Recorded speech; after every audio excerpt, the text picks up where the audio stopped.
Daddy of Indian football Sukhwinder Singh. Bhaichung Bhutia के coach Sunil Chhetri के talent को पहचानने वाले और उनको भारत की जर्सी में डेब्यू कराने वाले सुखविंदर सिंह। कुछ हीरोज को हम भूल जाते हैं, उनके कंट्रीब्यूशन को उतनी पहचान नहीं मिलती जिसके वो हकदार हैं। उनकी कहानियों को, उनके द्वारा किए गए बदलावों को हमें याद रखना चाहिए। सुखविंदर सिंह उस भारतीय फुटबॉल टीम के कोच थे जिसमें एक आग, एक जुनून और एक उम्मीद थी जिससे वर्ल्ड फुटबॉल को बहुत उम्मीद थी। सुखविंदर सिंह वो कोच थे जो बिगड़ी हुई चीजों को बनाना जानते थे। एक तिनके से घर बनाने की कला थी। आज जो भारतीय फुटबॉल एक अंधेरे में खो गया है, वो सुखविंदर सिंह के खेलने के जमाने में एक अलग आग लेकर चलता था। और उसके बाद जब उन्होंने कोचिंग संभाली तो न सिर्फ इंडियन फुटबॉल टीम बल्कि ग्रास रूट लेवल पर भी उन्होंने बदलाव की वो नींव रखी जो भारतीय फुटबॉल को गिरते समय में एक मजबूत पकड़ की तरह संभाली थी। आज हम आपको भारतीय फुटबॉल के इंस्टीट्यूशन के बारे में बताएंगे जिनका नाम है सुखविंदर सिंह। नमस्कार, आप देख रहे हैं खबर गांव और मेरा नाम है अनुभव मिश्रा। आज इंडियन फुटबॉल एक ऐसे दौर से गुजर रहा है जो कोई भी भारतीय अपनी टीम के साथ नहीं होते देखना चाहता। हमने आपको डाउनफॉल ऑफ इंडियन फुटबॉल की कहानी भी सुनाई थी कि कैसे इंडियन फुटबॉल आजादी से लेकर 70-80 तक के दशक तक अपने पीक पर चल रहा था। बस एक आखिरी पुश की जरूरत थी हमारी टीम और हमारे फुटबॉल के इकोसिस्टम दोनों को, जो कि कभी मिल ही नहीं पाई। हम उस वक्त पीके बैनर्जी, चुनी गोस्वामी जैसे तमाम दिग्गजों की बात करते हैं, लेकिन उन्हीं के बीच तैयार हो रहा था एक युवा जो भारतीय फुटबॉल के लिए बहुत जरूरी होने वाला था। सुखविंदर सिंह ने सिर्फ एक खिलाड़ी ही नहीं बल्कि कोच के रूप में भी भारतीय फुटबॉल को नई ऊंचाइयों तक पहुंचाया है। बंगाल, नॉर्थ ईस्ट भारतीय फुटबॉल में हमेशा से जरूरी रहे हैं, लेकिन जब बात उत्तर भारत की आती है तो पंजाब इकलौता नाम निकल कर आता है। और सुखविंदर सिंह का जन्म पंजाब में ही हुआ था, जहां फुटबॉल की जड़ें गहरी हैं। सुखविंदर को बचपन से ही खेलों में लगाव था और उन्होंने फुटबॉल को अपना करियर चुना। फुटबॉल का पैशन और पंजाब में फुटबॉल का क्रेज सुखविंदर सिंह के लिए काम कर गया और उन्होंने अपने प्रोफेशनल करियर की शुरुआत 1971 में की, जब उन्होंने पंजाब पुलिस एफसी के लिए खेलते हुए 1971 में एशियन क्लब टूर्नामेंट में हिस्सा लिया। इसी साल उन्होंने जेसीटी यानी Jagjit cotton and textile football club के लिए भी खेलना शुरू किया था। इसके बाद सुखविंदर सिंह ने संतोष ट्रॉफी में पंजाब के लिए खेला और 1974-75 सीजन में पंजाब ने ट्रॉफी जीती और टीम ने कुल 46 गोल टूर्नामेंट में किए।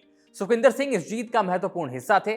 फिर 1980-81 में उन्होंने पंजाब को एक बार फिर संतोष ट्रॉफी जिताई।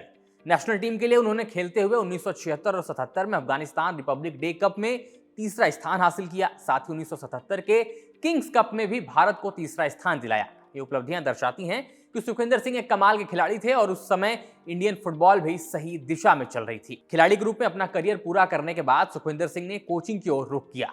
उन्होंने पटियाला के नेशनल इंस्टीट्यूट ऑफ स्पोर्ट्स से कोचिंग कोर्स पूरा किया और ये उनके करियर का एक इंपॉर्टेंट मूव होने वाला था। 1995 में उन्होंने जेसीटी एफसी यानी पंजाब के जिस क्लब से उन्होंने खेलना शुरू किया था उसी क्लब के हेड कोच बन गए। जेसीटी क्लब फगवाड़ा में स्थित था। भारतीय फुटबॉल का एक जरूरी क्लब जिसने बड़े बड़े प्लेयर्स दिए हैं। आई.एम. विजयन, बाइचुंग भूटिया, सुनील छेत्री, सब ने इस क्लब से खेला है और सुखविंदर सिंह ने यहाँ डिप्टी जनरल मैनेजर और जॉइंट सेक्रेटरी के रूप में काम किया।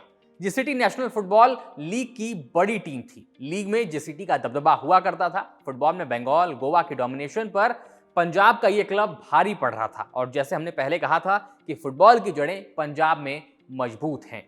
जेसीटी के साथ सुखविंदर सिंह का कोचिंग करियर शानदार रहा। 1995 में उन्होंने Punjab state super football league जीती। उसी साल फेडरेशन कप भी जीता। 1996 में फेडरेशन कप दोबारा जीता। साथ ही डूरंट कप और आईएफए शील्ड भी जीती। यानी भारत के बड़े और हर स्टेट की बड़ी लीग में जेसीटी क्लब का दबदबा था। 1996-97 में जेसीटी ने इनॉग्रल नेशनल फुटबॉल लीग यानी एनएफएल जीती, जो इंडियन फुटबॉल की पहली प्रोफेशनल लीग थी, जिसका नाम साल 2007 में बदलकर आई लीग रख दिया गया था। यह एक बड़ी अचीवमेंट थी क्योंकि जेसीटी ने मजबूत टीमों को हराकर खिताब हासिल किया।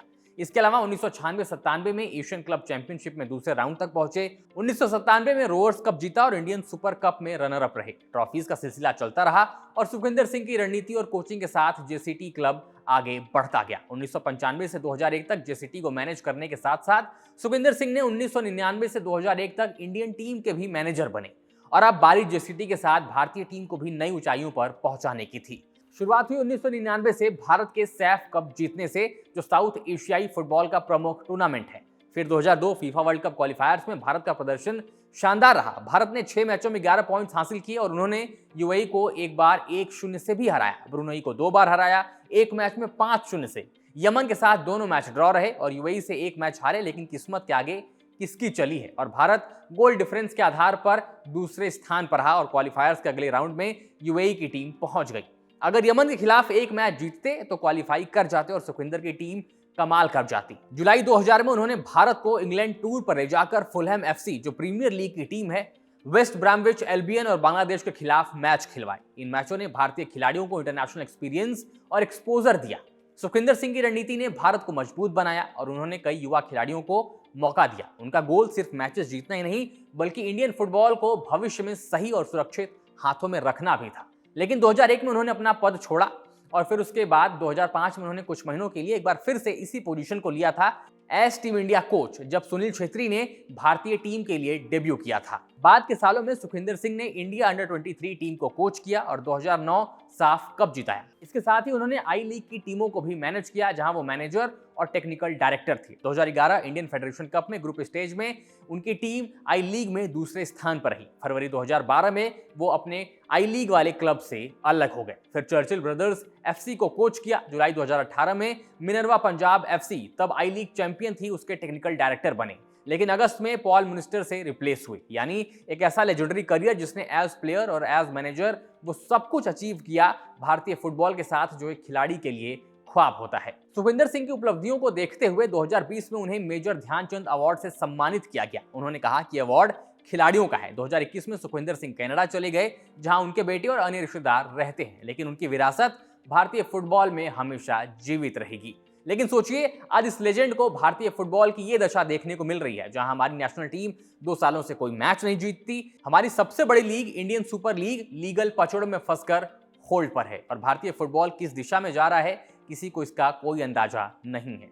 अब इस वीडियो पर अपनी राय नीचे कमेंट्स में बताइएगा। सुखविंदर सिंह जैसे तमाम लेजेंड्स भारतीय फुटबॉल में रहे हैं, लेकिन वही फुटबॉल जो एक वक्त पर ब्राजील ऑफ एशिया कहा जाता था, हमारी टीम को आज खो गया है। वीडियो पसंद आए तो लाइक करिएगा, शेयर करिएगा और अपनी प्रतिक्रिया नीचे कमेंट्स में जरूर बताइएगा और खबर गांव को सब्सक्राइब जरूर करिएगा।